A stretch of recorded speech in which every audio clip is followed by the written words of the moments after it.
Hi there everyone, this is Mrs. Jones and I will be recording chapter 21 of Almost Super, which begins on page 200. So let's get started. Chapter 21. I don't feel like holding hands right now. For a split second, I thought I'd gotten my real power, that maybe Juanita had figured out how to use the special phone before Charles had stolen it from her. But the high-pitched laughter that pierced the air told me the truth. I wasn't flying at all. I was trapped. I waved my arms and kicked my legs. It felt like I was in zero gravity, and nothing I did helped me move. I saw that Benny and Juanita were in the same predicament. Both hovered a foot off the ground in a moment, Charles gathered up our phones and put them in his trench coat pocket. "You know," said Charles, "when I was a boy, I always wanted to fly. I wanted to soar over the trees and spit on people who were trapped on the ground. You can imagine my disappointment when I got a power that let me make everyone fly but myself," he shrugged. "But you find ways to use the power that's given to you." Another bout of disorientation came over me as I rose higher into the air. I was 6 feet off the ground when Charles grabbed me by the pant leg. I tried to break loose, but his grip was too tight. He pulled me like a helium-filled balloon to the middle of a clearing surrounded by piles of trash. Then he went for Benny and Juanita. I didn't like what I was seeing. "You know, it's kind of sad how easy it was to keep your families fighting," Charles said as he grabbed Benny and pulled him toward me. "You're so concerned about looking heroic and fighting with the other family that you don't even notice the real threat to the city." Charles left Benny hovering near me and then returned for Juanita. I was ready to grasp at straws. "I'm a little disappointed," I said. "We didn't come looking for some low-level henchman. We came looking for October Jones." The villain looked at me sharply, then smiled. My, you really are full of surprises. If there was any question about your fate, you just sealed it. Grandpa certainly won't want you around if you know his name."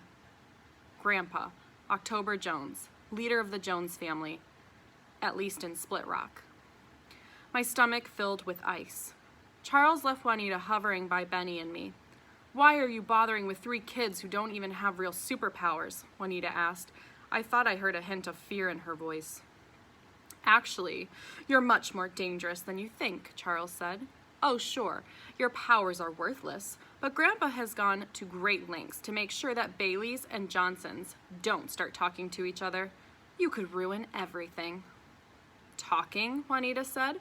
"You're afraid of a few kids talking?" Charles's face turned dark. "You don't think talking can mess things up?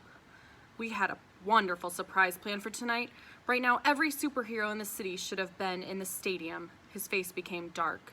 "You see how many problems you've caused?" He turned and walked back to the van. "I'm starting to think we might be in big trouble," Benny said. Charles climbed inside the vehicle, and I noticed I dropped a little in the air.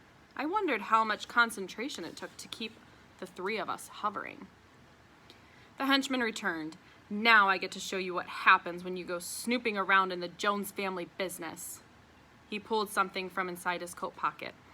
At first, I thought he had 3 long cigars taped together. "Dynamite," Benny said. Charles flashed a wicked grin.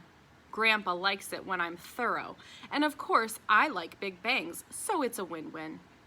He dropped the dynamite at our feet, patted his pockets, and pulled out a small box of matches. "It's my lucky day," he said. "I've only got 1 match left, but 1 match is all I need."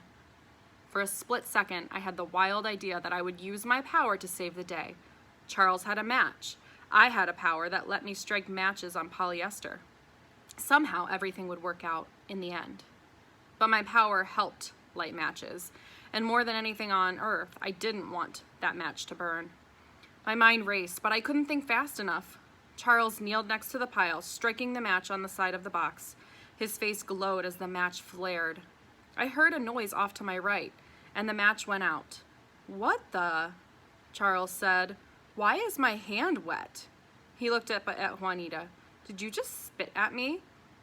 "I'm a Johnson," she shrugged. "I get a lot of practice." Benny hooted. Charles glared at Juanita and wiped his hand on his coat. His voice dripped with hate. You silly girl. You think because now that I don't have a match, I'm going to let you all go free? All you've done is make it so I have to go get my lighter. Charles shot Juanita one last menacing look, then turned and walked back to the van. What do we do? Benny whispered. Benny always looked to me for answers, but tonight I didn't have any, not this time. I felt like my world was crashing down around me. All I'd ever wanted was to save the day, and here we finally had a chance, not just to fight the Johnsons, but to really save the day, to do something important, and when it really mattered, I'd come up short. In the end, I didn't have what it took to be super. We can do this, Benny said. Rafter, you're the one who's always talking about tactics. What's our plan? I shook my head. This is different, Benny. This is real. Benny was pleading now. Listen, pretend you're looking through the monitors. All of us are the green dots moving around. What would you tell us to do? I shook my head. It's hopeless, Benny. Please? His voice was a whisper. Just try. Benny didn't get it. There was nothing to do. All was lost. All is lost. The words triggered something deep in the back of my mind. A voice, rough and gravelly, whispered to me. I recognized it at once. The voice of Grandpa. When all is lost and hope is nowhere to be found. At that moment, a superhero stands up, looks evil right in the eyes and says, "Is that the best you can do?" I felt a low burn of anger. Maybe I did get a worthless power, but that didn't mean I was worthless. Taking a deep breath, I closed my eyes and drew a map in my mind. The garbage piles, the van, the tower. I placed 4 dots on the map. Me, Benny, Juanita, and Charles. The 3 of us were immobile. There had to be something. No weapons, no phones. There had to be something. Our powers. I had to examine all the options. I had no matches. Juanita had no toilet. Benny could do his push-ups, but that wasn't... No, not push-ups. Benny's power was his belly button. But that didn't help us either because push-ups. I opened my eyes, a single idea. I looked at Benny, judging the distance between the 2 of us. He nodded, and I saw complete trust in his face. Charles was still rummaging around in the front van. Benny, I whispered, give me your hand. What? Benny asked. I don't feel like holding hands right now. No, I need to be closer to you. Grab my hand. Benny reached out. I leaned as far as I could. We were still too far apart. Stretch, I said. He reached out his fingers, quivering. Our hands were still a good 6 inches apart. Juanita twisted in the darkness. I think I can help. She bent at her waist and then reared back, kicking Benny in the backside. She drifted back and Benny drifted forward. I never pass up a chance to kick a Bailey, Juanita said with a smile. I reached out. Gotcha, I said, and pulled him close. I used Benny to spin myself in the air. I now faced Charles, who had just closed the door of the van. Benny was behind me. Okay, I whispered, when I give the word, push me hard, right at Charles. What are you talking about? Benny asked. You're the one who's been doing all those push-ups, I said. Now is the time to see just how strong you are. Remember? Push me when I give you the word. What's the word? Benny asked. Shh, I hissed back. Charles returned, a lighter in his hand. His smirk was maddening. He bent over and picked up the dynamite. I hope you don't take this personally. He flicked the lighter. I'm just following orders. It took all of my concentration and control to keep my voice steady. Hey, Chuck. He looked up and sneered. I don't think he liked the nickname Chuck. Yes, you want to beg for your life? I took a deep breath. Is this the best you can do? What? Charles said, and I heard a genuine confusion in his voice. I said, is this the best you can do? Because if it is, it's not enough to stop 3 superheroes. Charles snorted. You've got guts, kid, he said. Too bad you're on the wrong side. The lighter flared to life. Now, I shouted, hoping beyond hope that Benny would understand that now was the word. He did. Benny pushed me, and I promised myself right then and there that I would never make fun of him for doing push-ups again, because when he pushed me hard. I went flying towards Charles. The villain looked up, his eyes wide as he tried to move out of the way. He was too late. I grabbed his trench coat and smashed against his left shoulder. We both went tumbling to the ground. The dynamite went flying, and I felt my stomach drop. The 3 sticks had a single wick extending from one end. Sparks flew up from the tip of the wick. Charles ended up face down in the snow, but he was already struggling to get up. I crawled forward, grabbing him in a headlock and trying to keep him immobile. I saw Benny and Juanita fall to the ground. Charles could only concentrate on so many things at once, and right now he must have been focused on me, or maybe the spitting wick just a few feet from our faces. "Benny," I shouted, "get the dynamite!" I kicked at one of Charles's legs as he tried to stand. He struggled against my grip, but I held him tight. He jammed an elbow in my rib cage, and I felt the breath go out of me. I grabbed his head, and my hand came away with his stocking cap. I saw metal flashing in the moonlight. What the? I couldn't help my surprise. Charles' head was shaved. Half of it was skin. The other half? A metallic dome. The dome was flush with the skin, almost as if his skull was made of metal, and part of the skin had come off. I didn't exactly have time to ask him why half of his head was a metal plate. Juanita called from my right. "No one calls me silly." She dove at Charles' feet and wrapped her arms around his legs.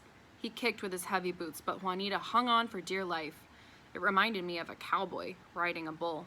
"Get off me, you rotten kids." Benny had the dynamite in his hand. It made me sick to see my brother holding explosives. No super suit. Nothing to protect him. "What do I do with it?" he yelled. I doubted Benny could throw it far enough to keep us all safe, but I didn't know what would happen if he tried to pull the wick out. I said the first thing that popped into my head. "Put it in the glove compartment. It's a T9. Benny's face brightened. "Holy cow, you're right." He raced towards the van, the wick bouncing and sparkling in the darkness. Charles elbowed me in the teeth. I heard the van door open and close. Juanita let go of Charles and crawled away from the fight, leaving Charles to struggle to his feet. "Juanita," I said, "help." Juanita was kneeling in the mud, hunched over with her back toward me. She didn't turn around. Benny came running, but he didn't get to us in time. Charles twisted and broke free of my grasp. I went sprawling to the dirt, and before I could get up, the familiar disorientation filled my mind. For the second time that night, I found myself hovering in cold air. Juanita and Benny were also trapped, spinning and floating 6 inches above the ground. Charles got to his feet, seething and scowling. "You kids are really starting to get on my nerves," he said, his voice sounding like a growl. He wiped a trickle of blood from his nose, then picked up his stocking cap and placed it over his half-metal, half-skin head. "When I get finished with you..." A crash broke the silence of the cold March night. It wasn't an explosion of the 3 sticks of dynamite. It was more like 0.3 sticks of dynamite. The T9 had done its job. Still, even 0.3 sticks of dynamite does damage. The explosion shattered the van windows and flames poured upward towards the stars, silhouetting Charles against the yellow glow. The villain covered his head, and I watched as the passenger door of the van blew off its hinges. The vehicle lurched 3 feet into the air, then crashed back down to the ground. Smoke poured out of the windows, but the van still looked like it might be functional. "Woo-wee!" Benny shouted. "That T9 is one strong glove compartment." Charles looked in disbelief at his smoking vehicle. "My van," he said, then slowly turned to face the 3 of us. "You don't think I can do things the hard way?" His voice was cold. "You're about to find out just how unpleasant the hard way is." He leaned over and pulled a wicked-looking knife from one of his boots. "Hey, Charles," Juanita said behind me. Her voice was surprisingly calm. "What does this button do?" Charles looked confused for a split second. Then he leaped forward. Juanita held Charles's phone in her hand. The tower began to whine and crackle. Charles grabbed at the phone, but Juanita was still floating. She kicked at his chest and held the phone out of his reach. The noise grew until the tower seemed to scream with an electronic buzz. There was a flash of light and a loud explosion. The 3 of us went crashing to the ground. And that is chapter 21 of Almost Super.